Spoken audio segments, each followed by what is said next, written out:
আউযুবিল্লাহি মিনাশ শাইতানির রাজিম বিসমিল্লাহির রহমানির রহিম। আজকে আমরা আলোচনা করব তাহাজ্জুদের সিজদায় কিভাবে দোয়া করবেন এ বিষয়ে। আমরা তাহাজ্জুদের সালাতে দোয়া করি, তারপর আমাদের দোয়াটা কবুল হয় না। এই দোয়া কবুল না হওয়ার পিছনে কারণ অনেকগুলো থাকতে পারে।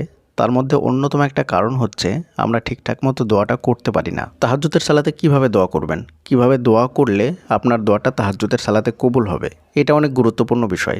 আপনি যদি দোয়া করতেই না পারেন তাহলে আপনার দোয়াটা কবুল হবে কিভাবে? হয়তো আপনার সঙ্গে এমনটা হয় যে আপনি দোয়া করছেন তাহাজ্জুদের সালাতে, কিন্তু আপনার দোয়াটা কবুল হচ্ছে না। তো চলুন আজকে আমরা যেভাবে আলোচনা করব যে তাহাজ্জুদের সালাতে কিভাবে দোয়া করতে হবে, এই বিষয়গুলো আপনি সঠিকভাবে জেনে তারপরে দোয়াটা করা শিখুন। ইনশাআল্লাহ আপনার দোয়াটা খুব তাড়াতাড়ি কবুল হয়ে যাবে। প্রথম বিষয়, আপনাকে খেয়াল রাখতে হবে যে আপনি তাহাজ্জুদের সালাতে কোন সময় উঠছেন ঘুম থেকে। মূলত তাহাজ্জুদের সালাতে আপনাকে ঘুম থেকে উঠতে হবে ফজরের আজানের আগে। এখন বিভিন্ন এলাকায় বিভিন্ন সময় ফজরের সালাতের জন্য আজান দেওয়া হয়। তার মধ্যে আপনার আহলে হাদিস তারপরে হানাফি মাযহাব, এই দুটো মাযহাবে আজানের সময় ভিন্ন।